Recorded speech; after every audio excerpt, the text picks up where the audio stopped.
hablar de una de las cuestiones que en el fondo son más interesantes en la época que se aproxima, que es el porvenir de la lengua española. Es una cuestión que hay que tratar desde varios puntos de vista. Por una parte de la lengua misma, por otra parte su uso, su difusión en el mundo. Hay unos cuantos aspectos que hay que tratar separadamente. Por lo que se refiere a la lengua española, a la lengua misma, podemos decir que su porvenir realmente es abierto y esperanzador. Es una de las lenguas más habladas en el mundo, de las lenguas occidentales, evidentemente, después del inglés es la más hablada, con gran diferencia. La hablan mucho más de 300 millones de personas. Nunca es fácil determinar las cifras exactas. Además hay grados diferentes, porque es evidente que hay países para los cuales su lengua propia, única, es el español. Hay en otros países en que esto no ocurre, pero hay grandes minorías que hablan español. Por ejemplo, ocurre en los Estados Unidos, ¿no? Es decir, hay diferentes grados. En algunos lugares es, por tanto, como una segunda lengua. En todo caso, después del inglés es, repito, de las lenguas occidentales, porque hay lenguas que son habladas por muchos millones de personas. Por ejemplo, el chino. Claro, cuando decimos el chino son varios chinos. No es una lengua única. Por lo pronto se ha distinguido siempre entre el chino mandarín y el chino cantonés. Mi ignorancia de los dos es igual. Hay, por ejemplo, las lenguas de la India, como es un país de muchos cientos de millones, tampoco me atrevo a decir cuántos, pero muchos. Cuando yo estuve en la India, la población era de más de 500 millones, ahora es mucho más porque la población crece enormemente, como la China también. Había 14 lenguas principales, 14 grandes lenguas, habladas, todas ellas por muchos millones de personas. El hindi es la más hablada y la que es oficial, cooficial con el inglés. Había además unos 200 dialectos. Recuerdo que en aquella época estaban haciendo máquinas de escribir con los alfabetos de las 14 grandes lenguas. Estoy esperando recibir de un día a otro ejemplares de la traducción al hindi de mi pequeño libro Imagen de la India. No entenderé nada, pero tengo ganas de verlo. El hindi lo hablan muchos cientos de millones. Pero claro, es una lengua de un solo país, mejor dicho, de una parte de un solo país. Lo mismo ocurre con las lenguas de la China. El número de millones es muy grande, evidentemente, tal vez superior al de los que hablan español o inglés, desde luego mucho más que las demás lenguas europeas, pero son lenguas de un país o de una parte de un país, es decir, no son lenguas universales. Yo tengo mucha estimación por las llamadas lenguas universales, que son lenguas propias de muchos países. Ustedes saben, por ejemplo, que hay minorías en muchos países que hablan, por ejemplo, el inglés lo hablan, evidentemente, minorías en casi todo el mundo. Pero no es lengua propia de estos países, claro está. Es la lengua de algunas personas, tampoco es su lengua primera. La lengua primera es múltiple, ¿no? Por ejemplo, los países de las colonizaciones antiguas de Francia o de Inglaterra, evidentemente se conservan en esos países las lenguas que hablan las minorías, que sirven para entenderse entre los que hablan lenguas muy diferentes. Yo hace algún tiempo supe que en el Senegal, que es un país muy pequeño, se hablaban 30 lenguas. Supuse que eran dialectos, pero me dijeron, no, son lenguas completamente diferentes. En Nigeria, que es un país muy grande, se hablan 300 lenguas. Evidentemente el inglés o el francés en el Senegal, el inglés en Nigeria es la lengua de comunicación de minorías, de intelectuales, de comerciantes, de funcionarios, etc. Eso no tiene nada que ver con el que las lenguas propias, sean de muchos países. Por ejemplo, el español es la lengua propia de todos los países hispanoamericanos, salvo naturalmente el Brasil, que es el portugués, desde México hasta el extremo sur del continente. Esto es distinto, es completamente distinto, por eso el español es una lengua universal y en ese sentido tiene una importancia solamente inferior a la del inglés. Pero tiene además otros rasgos, otros caracteres interesantes que son también favorables para la conservación de la lengua. Ustedes saben que hubo a finales del siglo pasado hubo una discusión entre el gran filólogo colombiano Máximo José Cuervo, que creía que el español, como ocurrió con el latín, se iba a fragmentar, se iba a transformar y se iba a diversificar en diversas lenguas, como ocurrió con el latín, que dio origen a las lenguas romances o lenguas románicas, que son lenguas que tienen un origen común, pero son distintas. En cambio, el escritor español don Juan Valera opinaba lo contrario. Él creía que la lengua se iba a mantener con unidad, creía que se conservaría la unidad del español. Es curioso porque Cuervo era un gran filólogo. El que tenía razón era Valera. No solamente el español no se ha dividido, no se ha fragmentado, es que tiene mayor unidad que hace un siglo. Precisamente porque la comunicación es mucho mayor, es mucho más fácil. Es evidente que antes se viajaba relativamente poco, pocos españoles iban a los países de América, pocos hispanoamericanos venían a España, no se viajaba tampoco mucho de un país a otro de América hispánica, no se leía más que a muy pocos escritores en los otros países. Ahora esto ha cambiado totalmente. Es evidente que los medios de comunicación, el telégrafo primero, el teléfono, luego la radio, la televisión, no digamos ahora los últimos inventos electrónicos, hacen que la comunicación sea frecuentísima. Se colabora en las revistas y periódicos de los otros países, se publican los libros. Los hispanoamericanos publican muchos libros en España, los españoles publican también bastantes libros en Hispanoamérica, las colaboraciones en revistas y periódicos son constantes también. Es decir, hay una comunicación mucho mayor. Hay que añadir que por una vez las instituciones funcionan bien. La Real Academia Española está en relación estrecha y cordial con las academias hispanoamericanas. Y hay una comisión permanente y siempre tenemos 2 académicos de Hispanoamérica que trabajan con nosotros, luego se van turnando. Es decir, la unidad de la lengua es mayor que hace un siglo. Pero hay otro factor que es propiamente lingüístico, diríamos, y es que el español es una lengua enormemente sólida. Tiene un sistema de sonidos relativamente escaso. Saben ustedes que hay muchos sonidos de otras lenguas que los españoles tienen cierta dificultad en pronunciar porque el español tiene un número limitado de sonidos.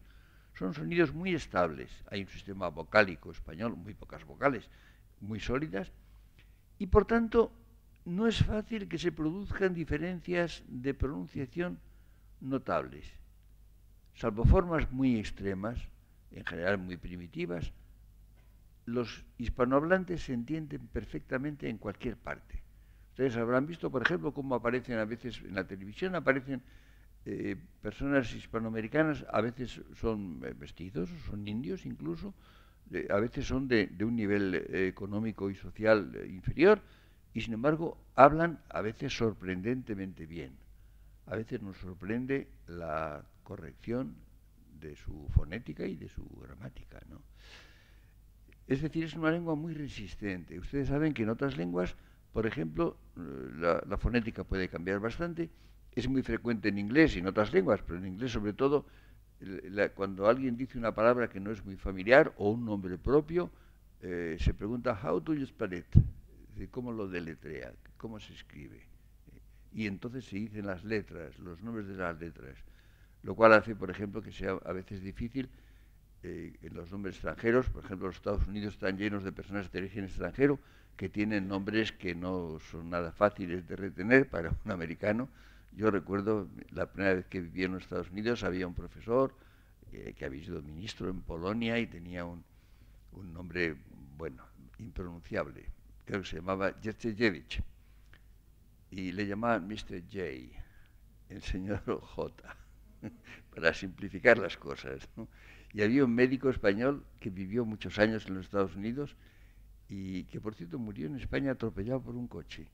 Y él se llamaba Cantalapiedra, pero eso de Cantalapiedra, para hacer el spelling es casi imposible. Y él decidió llamarse el doctor Cantala. Quitó la piedra. Y se llamaba el doctor Cantala. Esto no pasa en español nunca. En español nunca hay que decir. Es curioso cómo, por ejemplo, cuando hay una duda ortográfica, puede una persona preguntarle a otra, ¿y cómo se escribe mujer? Y el otro contesta con J.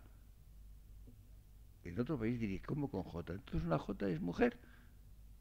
No, es que lo único que puede ser dudoso es si es con G o con J. Las demás letras no hay que decirlas porque son absolutamente evidentes. Esto no ocurre con otras lenguas. Y esto naturalmente le da una enorme solidez al español y asegura su perduración y su universalidad.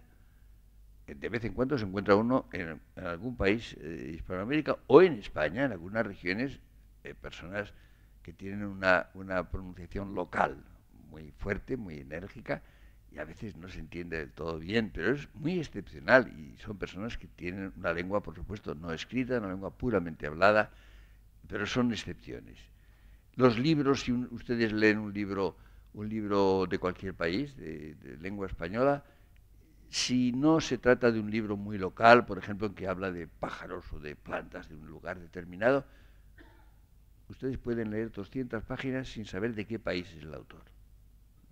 Como no lo diga, lo explique en algún lugar, o vean ustedes la solapa del libro en que se diga que nació en Venezuela, o en Perú, o en Colombia, o en Argentina. No saben ustedes. Puede ser español. Esto es una ventaja que tiene la lengua y que asegura su persistencia y su escasa modificación. Hay algo más que es muy importante para seguir con la lengua misma. Y es que el español, ustedes saben que las lenguas medievales son lenguas que proceden, o las románicas proceden del latín hablado, del latín vulgar, del latín de las legiones, de los soldados, no del latín de Cicerón, o de Ovidio, o de Tácito. Se van transformando, hay unos sonidos, por ejemplo, se hablan con sonidos que no se pueden escribir, porque no había ninguna letra decía los sonidos que se habían producido en las lenguas.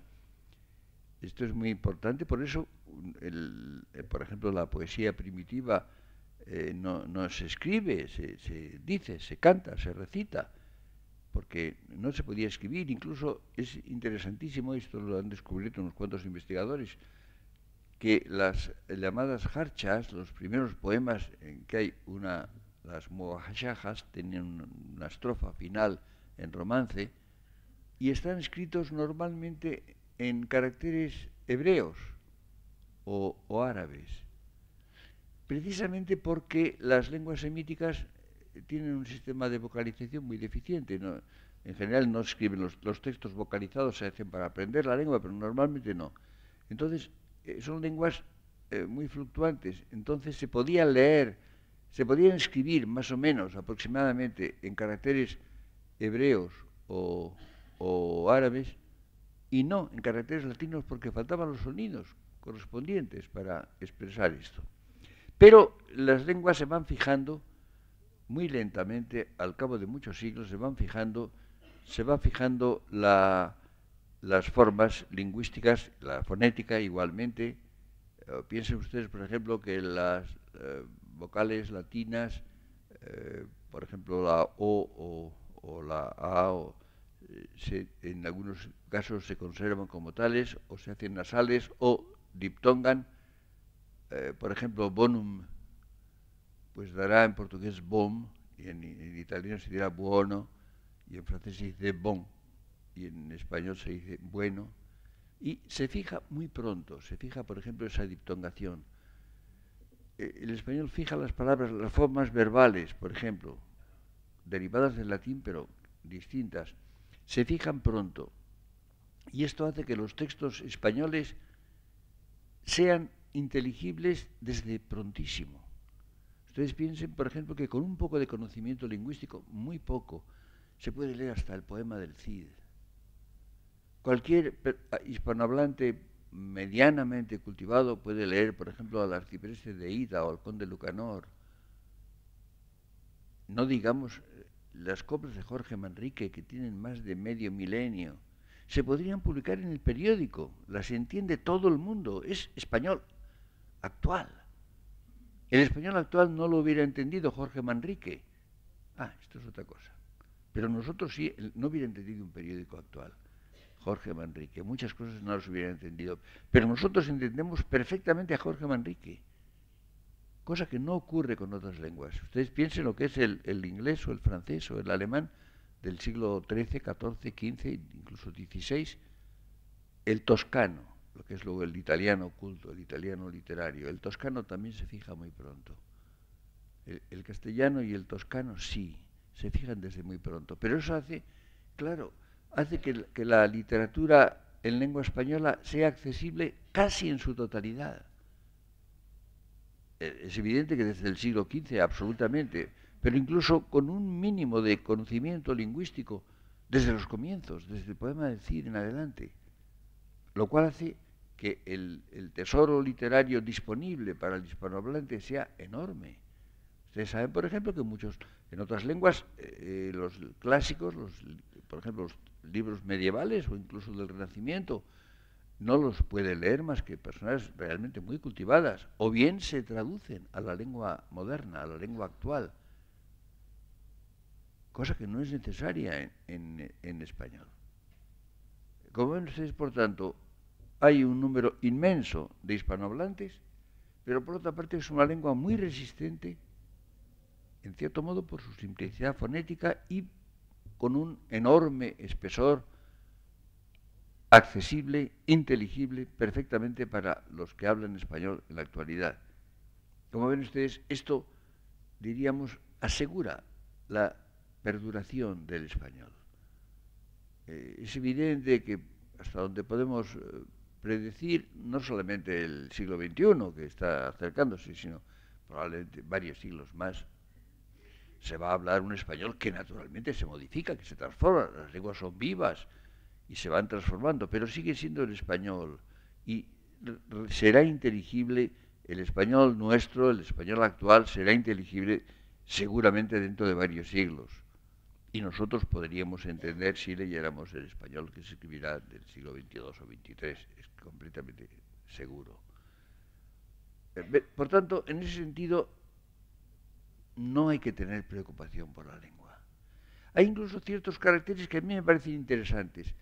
Y es que si hablamos del porvenir del español, en conjunto va a ser más el español de América que el de España. Por una razón, son muchos más. Los hispanoamericanos son muchos más que los españoles. Ustedes saben, por ejemplo, que México es un país con una población muy grande, mucho mayor que la de España, varias veces mayor. Y en conjunto hay muchos más hispanoamericanos que españoles. Además, la natalidad es muy alta y en España la gente ha decidido no tener hijos, como saben ustedes.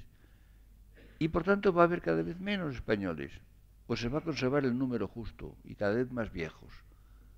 Por tanto, si hablamos del español del futuro, va a ser primariamente el español de América. Lo cual tiene, bueno, es un hecho histórico que naturalmente no es nada fácil modificar, pero además tiene algunas ventajas, por lo menos para mi gusto, algunas, porque, por ejemplo, en España se ha difundido cada vez más el leísmo. El uso del le para el acusativo se emplea cada vez más, lo cual a mí me contrista. La Academia autoriza el uso del le para el acusativo singular y de persona. De modo que se puede decir a Pepe le he visto ayer. Yo propendo decir, le he visto el plumero, que es el dativo. Yo digo lo he visto, por supuesto. Digo lo he visto y lo prefiero.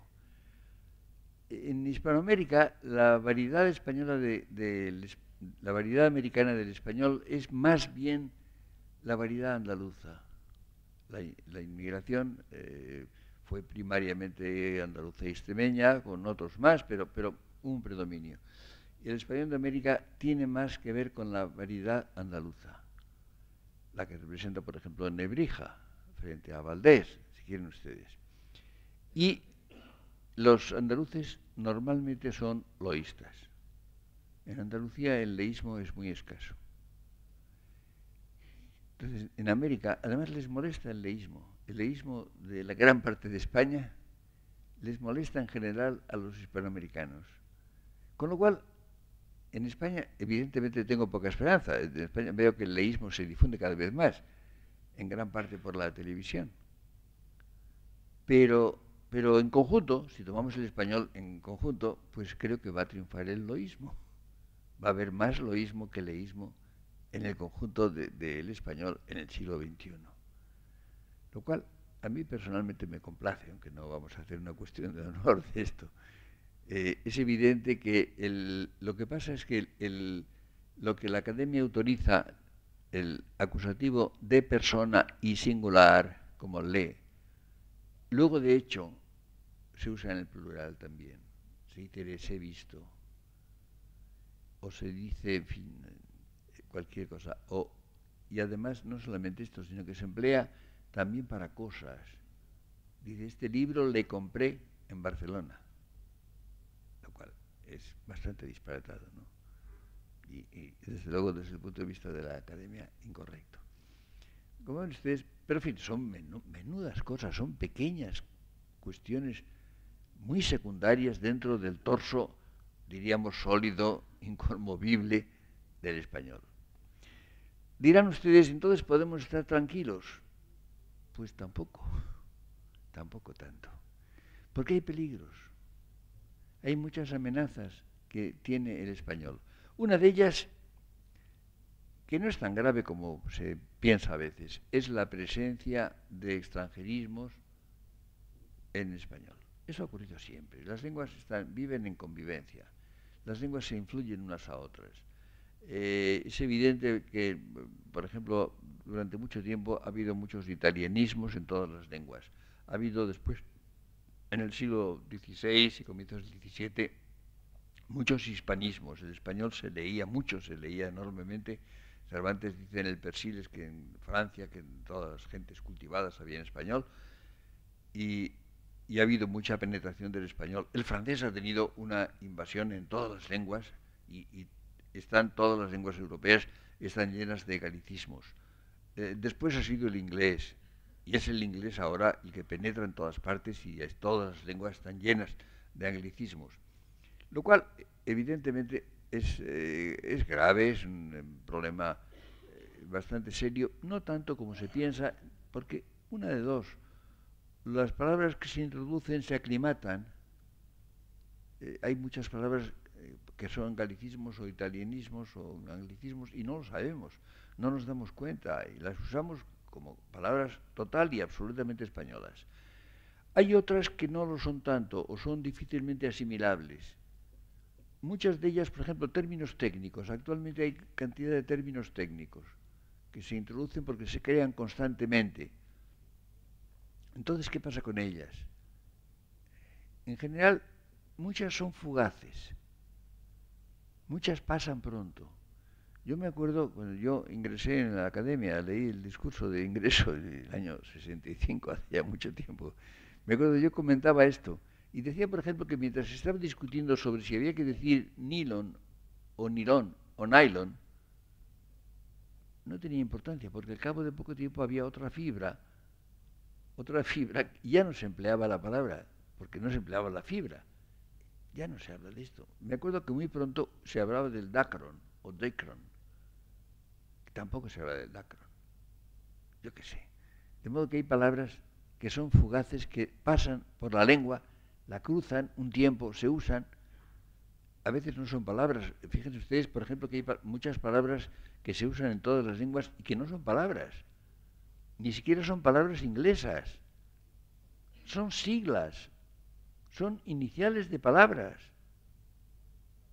Por ejemplo, palabras usadísimas, como radar, por ejemplo. Se usan en todas partes. No es una palabra. No es una palabra en ninguna lengua. Son un conjunto de iniciales. Me acuerdo que Damaso Alonso escribió un libro con un título muy gracioso que decía del siglo de oro a este siglo de siglas. Bueno, esto es cierto. Y ahora la gente habla de CD-ROM, que además es curioso porque es CD-ROM con M, pero como las palabras terminadas en M son poco frecuentes en español, pues ya se dice CD-ROM con N. Bueno, esto no es una palabra, ni lo será nunca, me atrevo a decir, es un palabra. En fin, pero sí se usa, y si se usa mucho acabará adaptándose o no adaptándose, o en cursiva o sin cursiva, y acabará siendo una palabra española, como ocurre con tantas que lo son ya hace muchos siglos y no nos enteramos. ¿Quién piensa que la palabra jardín es un galicismo? Pues claro que es un galicismo. Pero ya nadie piensa que jardín nos parece una palabra tan española como mesa. Absolutamente. Este es un peligro. Repito que un peligro no tan grave, no demasiado grave. Me parece mucho más grave la perturbación que se introduce en la sintaxis. Esto es mucho peor. Es mucho más grave. No sé si ustedes se han dado cuenta, por ejemplo, que antes se ha dicho siempre en español jugar a la pelota, jugar al balón, jugar a las cartas, jugar al tenis. Tenis es una palabra inglesa, por cierto. Ahora la gente escribe, y sobre todo los periodistas dicen y escriben, y en la televisión, jugar a cartas, jugar a tenis. Nunca se ha dicho esto en español. No se emplea esto. Por ejemplo, se omite el artículo. Yo escribí hace ya algunos años un artículo que se titulaba Artículos extraviados. Y me refería a que los periodistas han decidido quitar el artículo a los países que tienen artículo en su nombre. Dicen, el ministro de Japón, fulanito tal, ha viajado a India. El presidente de Perú. Esto no es así. Estos países se llaman el Perú, la India, la China, el Japón. Sus embajadas publican sus impresos con los artículos. México no tiene artículo, Chile no tiene artículo, pero estos países sí tienen artículo. Pues hay la general desaparición del artículo. Esto produce una alteración gravísima. Piensen ustedes ese fenómeno que se llama ya, porque se ha hecho tan popular, el dequeísmo. Yo pienso de qué, ¿no? Yo pienso qué. ¿De dónde sale eso? Ahora, por ejemplo, el deber, la palabra deber tiene dos sentidos en español. Deber como obligación y deber como probabilidad o conjetura. Si yo digo, deben de ser las 8:30, no es que tenga obligación nadie, ni el reloj, ni nosotros, de que sean las 8:30. Es que calculo yo que deben de ser más o menos las 8:30. Pues bien, la gente dice ahora debe de, en el sentido de la obligación. Dicen, los diputados deben de asistir al Congreso. Si fuera probabilidad, la verdad es que muchos no asisten, pero en fin. Pero lo que pasa es que deben asistir, tienen el deber, tienen la obligación de asistir. Pues bien, ahora triunfa totalmente el deber de, para deber, en el sentido de obligación. Esto sí es grave, esto me parece mucho más grave, porque se altera la estructura de la lengua. Y a veces se leen y se oyen cosas que no son español, que van contra el sentido profundo de la lengua española. Esto lo encuentro mucho más grave que el léxico. Los problemas del léxico son siempre secundarios.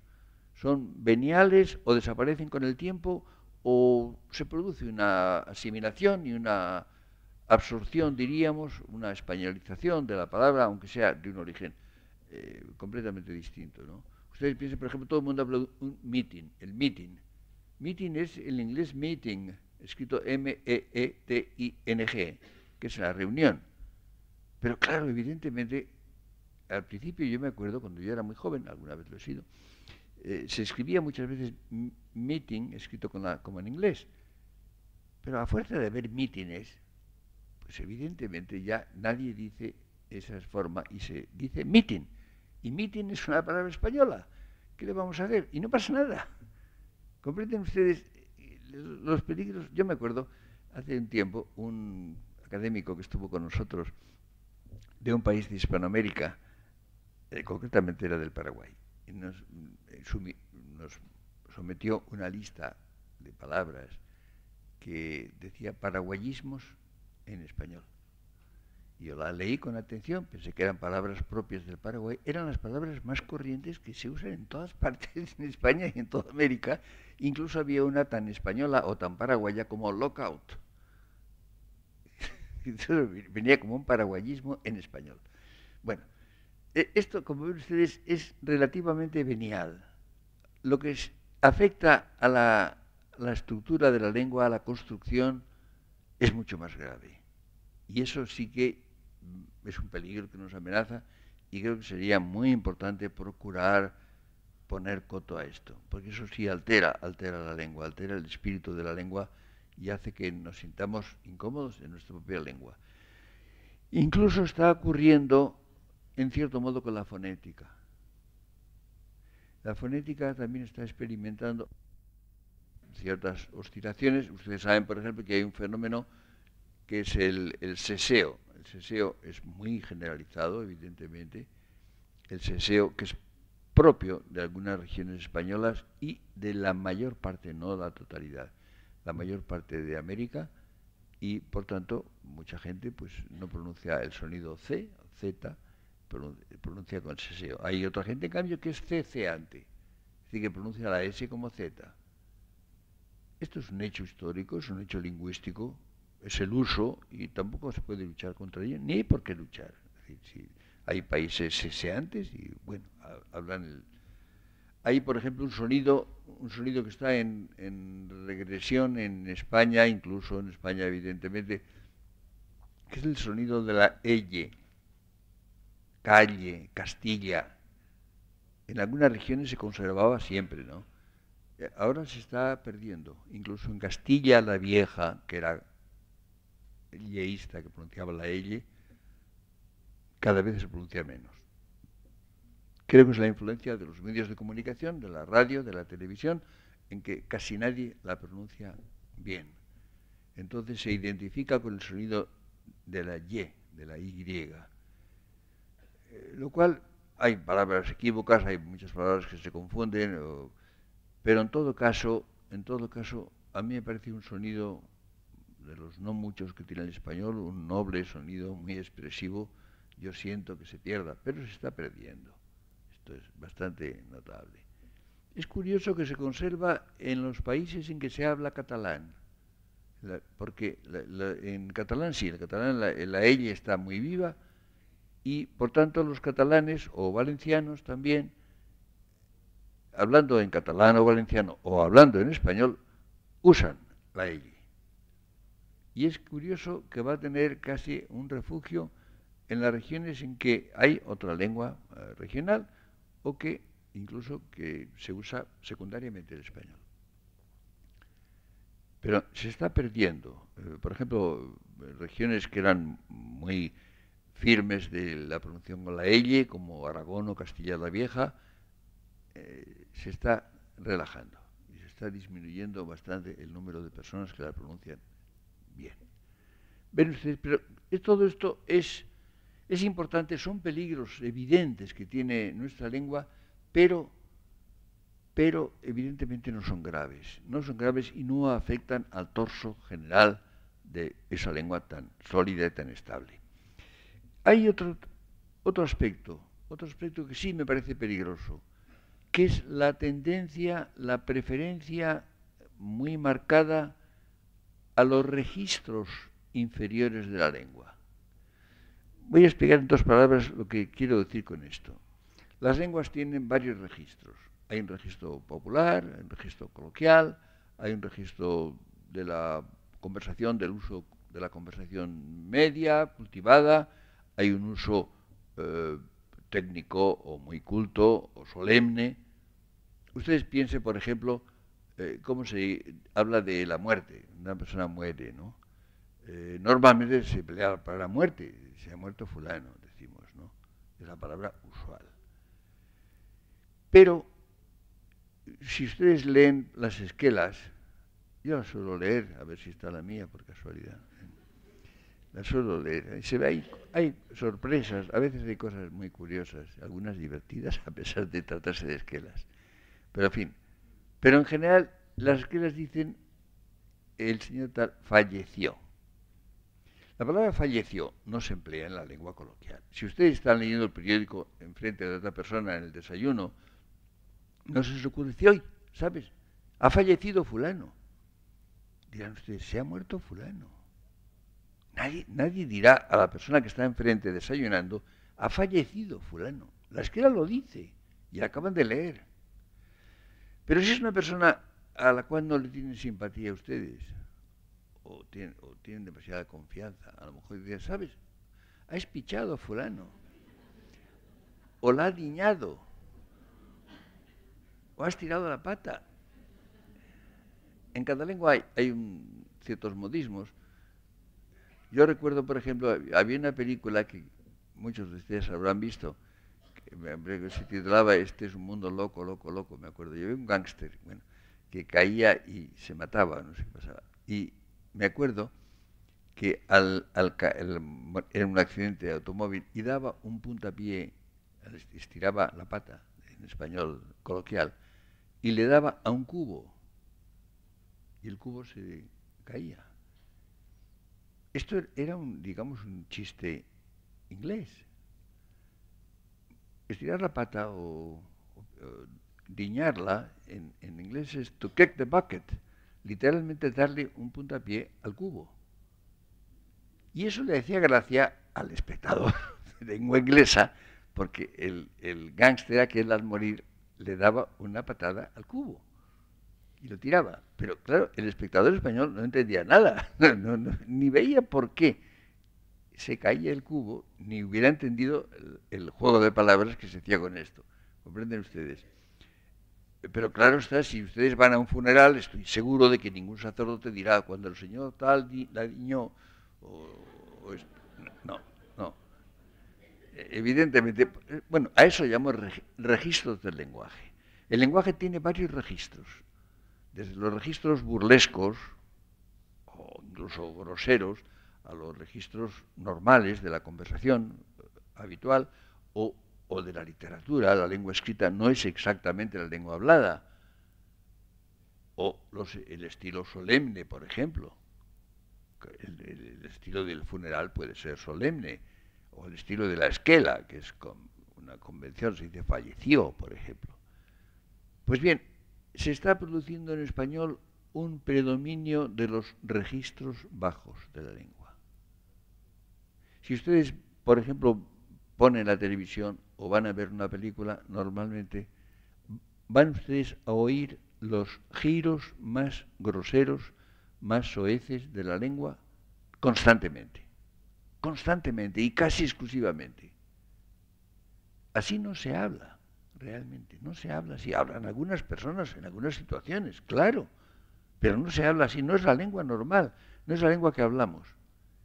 Palabras, por ejemplo, que no se escribían nunca, ahora se escriben siempre y se dicen públicamente y en los medios de comunicación.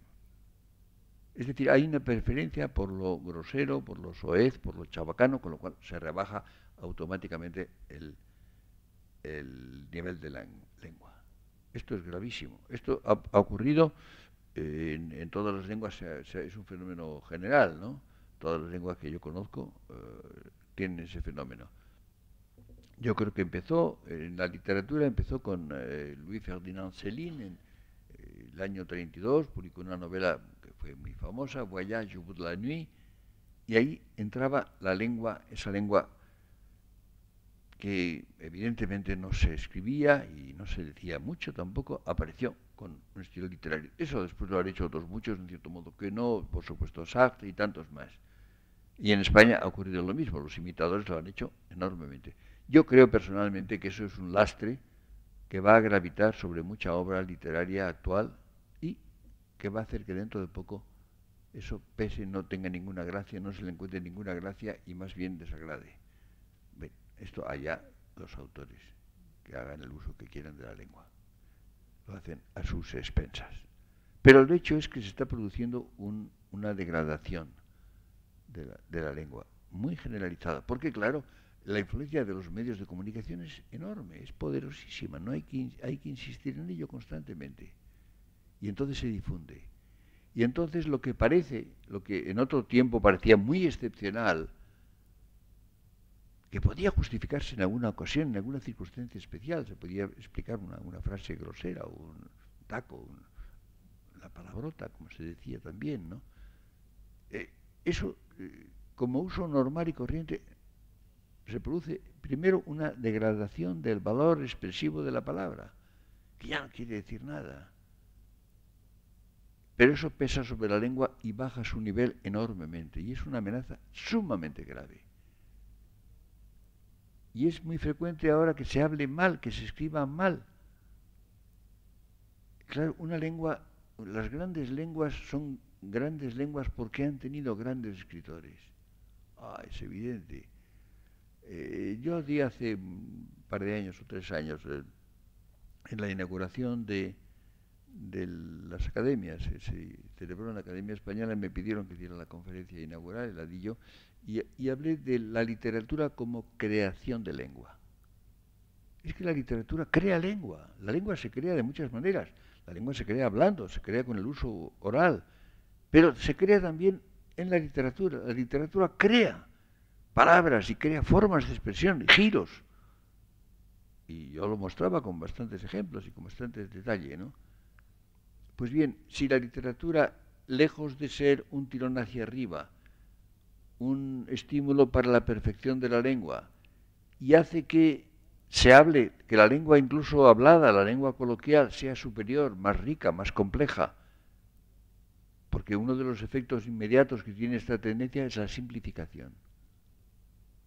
Ustedes piensen, por ejemplo, si ustedes toman un texto de este tipo y lo analizan, verán ustedes cómo hay una pobreza lingüística extraordinaria. Se emplean poquísimas palabras, que son, en general, además en gran parte, este uso, por ejemplo, de las palabrotas suele ser una falta de medios expresivos. Es decir, la gente se apoya en los tacos porque no encuentra la palabra adecuada, o para darse tiempo, de ver si se le ocurre algo que decir. Estos son hechos muy reales. Y entonces ustedes se podría analizar y ver cómo hay una especie de descenso de nivel de la lengua. Esto sí que es una amenaza realmente grave. El español ha sido una lengua, es una de las grandes lenguas, no comparable con casi ninguna más. Las lenguas no son iguales. ¿Cómo van a ser iguales? ¿Cómo va a ser igual una lengua en la cual ni se ha pensado ni se ha escrito nada importante con una lengua en la cual durante siglos se han escrito con esmero, con imaginación, con creación, obras admirables? Es evidente que eso no puede ser.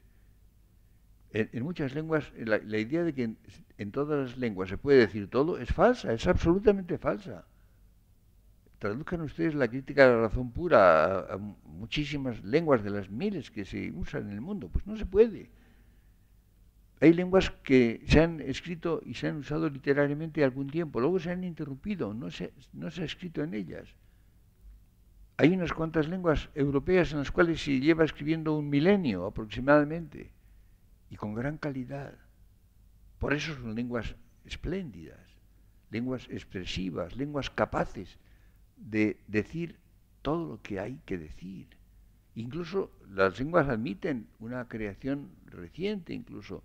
Piensen ustedes, por ejemplo, que en español no había una lengua filosófica. El español no ha tenido lengua filosófica hasta nuestro tiempo.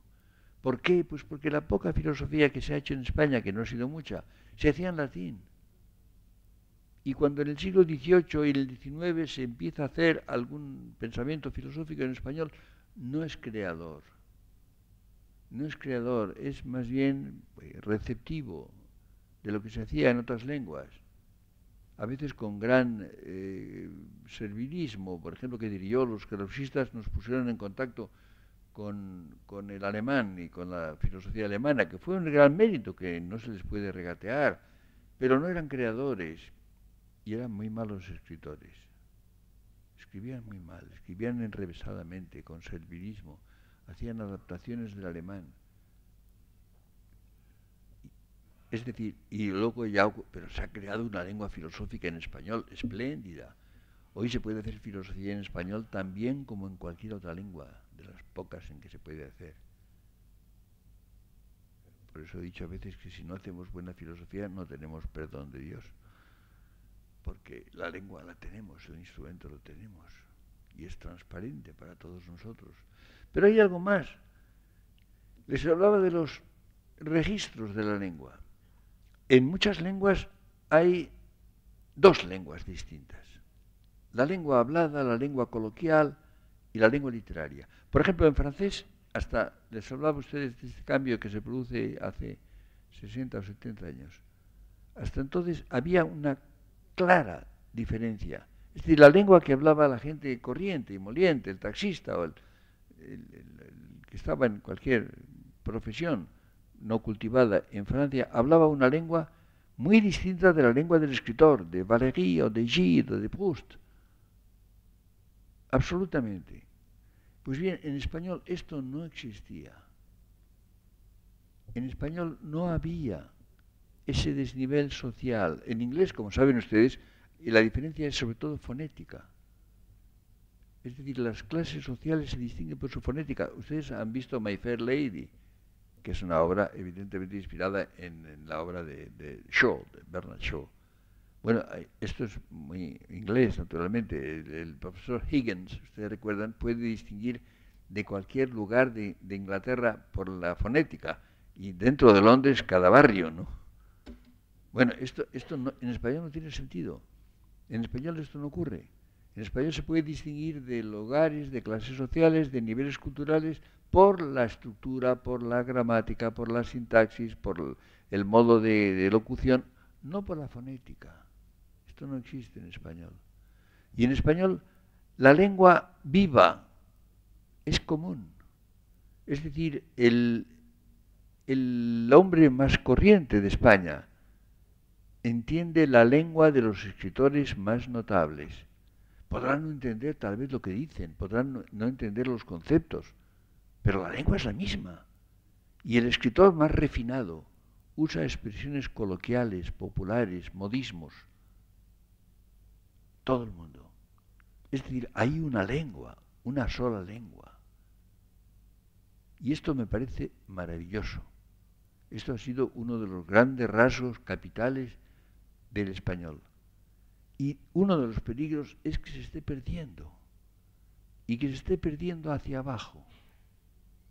Que se esté perdiendo precisamente hacia los niveles inferiores, no los niveles populares, no los niveles de la lengua hablada popular, que por ejemplo entre los campesinos suele ser excelente la lengua popular. Yo hace algún tiempo escribí un artículo que me agradecieron mucho.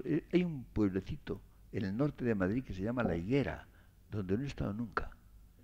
Pero salió una cosa en la televisión sobre La Higuera y aparecía allí la gente, una gente corriente y moliente que estaban cultivando los campos y había unos viejecitos y hablaban divinamente, hablaban muy bien. Y yo escribí un artículo hablando de esto, comentando lo bien que hablaban las gentes campesinas con una cultura elemental, evidentemente, de La Higuera. Y lo agradecieron mucho y expresaron su satisfacción por mi artículo. Bueno, pero la lengua esta popular, la lengua coloquial, la lengua hablada, especialmente entre campesinos, es muy buena. La lengua del semiculto, urbano, nutrido de radio, televisión y revistas ilustradas. Es horrible. Esta es otra cosa. Y este es el peligro. Y esto es lo que se difunde. Y esta es la amenaza más grave que tiene la lengua española. Sin duda ninguna. ¿Ven ustedes dónde los peligros? Yo estoy tratando de señalar las virtudes, las fortalezas de la lengua que nos hacen estar tranquilos y ciertos peligros que son menores. Hay que decir que son menores comparados con la solidez general de la lengua y con ese milenio de espléndida literatura sin interrupciones, sin interrupciones. No olvidéis que hay lenguas que se han escrito en cierto momento y después se han dejado de escribir literariamente. Bueno, eso lo siento, pero ha sido así. Pero el español se ha escrito siempre, desde el poema del Cid hasta hoy mismo, se ha escrito y se ha escrito en gran parte admirablemente bien. Y he tocado, todavía hay un punto que tocar, hay un peligro más, que también hay que distinguirlo. Y se trata de las regiones españolas que tienen una lengua particular, una lengua regional. Lo cual es excelente. Pero por lo pronto es la realidad, y la realidad es lo más respetable de este mundo. A mí, por ejemplo, me parece conmovedor que esté vivo el vascuence. Es una lengua prerromana. Es una lengua, además, distinta de todas las demás. No se sabe qué origen tiene. Y está viva. Está viva, lo cual me parece maravilloso y conmovedor. Lo que pasa es que es una lengua, primero, que no se ha escrito. Prácticamente no se ha escrito. Es decir, se ha escrito poquísimo. Es decir, en vascuence no se puede leer casi nada. Ni mucho menos de la milésima parte de lo que se puede leer en español, por ejemplo. En segundo lugar, es una lengua que hablan muy pocas personas. Muy pocos, porque solamente una parte muy pequeña de los vascos, que no son muchos, hablan vascuence. En tercer lugar, es una lengua, por ser una lengua coloquial, una lengua hablada, principalmente, está fragmentada en dialectos, 8 dialectos. Hay 8 dialectos, bastante distintos. Y por consiguiente, cuando se quiere hacer una unificación, lo que se llama el batúa, bat quiere decir uno, yo sé hasta 4, bat, bi, iru, lau, ahí me paro. No sé más que esos cuatro primeros números. Pues bien, el batúa, es decir, la lengua unificada, no es la de nadie. Quiero decir, no es la lengua que habla espontáneamente la gente que habla vascuence porque se habla en su caserío. Es, por tanto, en cierta medida una lengua artificial. Esta es la cuestión. Es decir, me parece maravilloso que exista, me parece maravilloso que se cultive.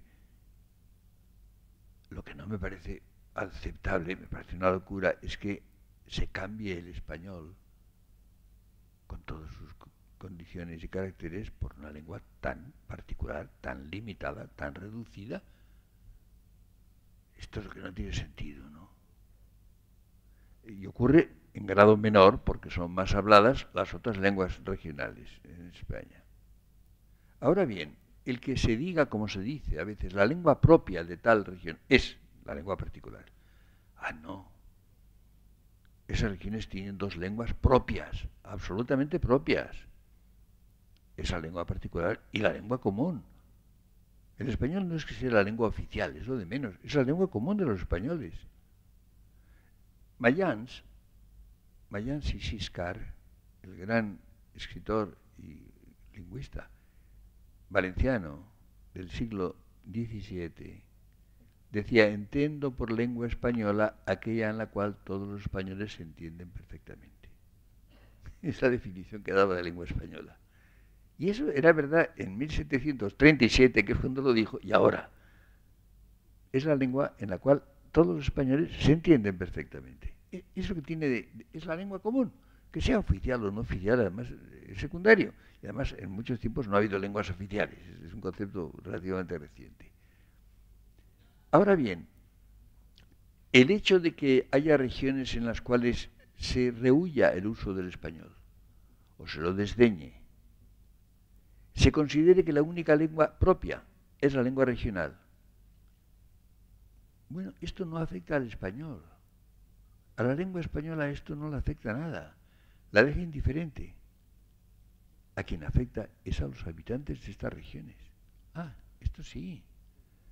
Porque si no saben español, o no lo saben bien, o no lo dominan, o no lo escriben correctamente, se van a quedar aislados, se van a quedar segregados de la totalidad de España y del mundo hispánico, claro, que es mucho más grave. Es decir, significa un empobrecimiento. Y si esto se consolidara, si por ejemplo dentro de unos años las gentes que son más jóvenes, que se han formado ya en el ambiente que domina en algunos lugares, no supieran propiamente español, sería gravísimo. Ustedes piensen, por ejemplo, la industria editorial española tiene dos centros, Madrid y Barcelona. Son los dos grandes centros editoriales. Hay un número inmenso de libros que se publican en Cataluña. Los libros extranjeros se traducen unas veces en Madrid o en otras ciudades y otras veces en Barcelona. Hay innumerables traductores catalanes que traducen al español, traducen a su lengua española. Ustedes imaginen que esto no sea así, que no sea su lengua. Es decir, que traduzcan a una lengua extranjera. Es sumamente difícil traducir a una lengua extranjera. ¿Qué ocurriría con la industria editorial catalana, que es formidable y admirable, el día que llegara a pasar que los traductores no fueran buenos traductores, porque no supieran bien la lengua a la cual traducen? Para traducir bien hace falta saber bien la lengua de que se traduce y especialmente la lengua a que se traduce. Esto es más importante todavía. ¿Qué pasaría? ¿No podría haber una especie de crack de esa fantástica industria, próspera, importantísima? Ven ustedes, esto es una amenaza. No es una amenaza a la lengua española. Es una amenaza a los que renuncien a ella, a los que la pierdan, a los que la tengan inferior o deteriorada o precaria o no estén plenamente instalados en ella. Como ven ustedes, hay que distinguir. Les he tratado de distinguir fortalezas y debilidades, motivos de seguridad y confianza y motivos de preocupación, inquietudes y peligros, que son muy diferentes. En general se suele hacer con casi todas las cuestiones importantes una operación tremenda y peligrosa, que es simplificar las cosas. No es eso. Hay que ser fieles a la realidad, hay que ver en qué están las cosas, qué cosas son peligrosas, qué cosas son esperanzadoras, qué hay de amenazas y qué hay de remedio a las amenazas. Y hay que determinar qué importancia tienen las cosas. Las hay que son enormemente importantes, las hay que son muy poco importantes, casi nada. Pero como ven ustedes en conjunto, si algo es seguro, si algo es esperanzador, si en algo creemos que no hay gran peligro para el siglo XXI, es la lengua. La lengua, con la condición de que la gente siga pensando, siga hablando lo mejor posible, sigan los que escriben escribiendo lo mejor posible. Seguiremos.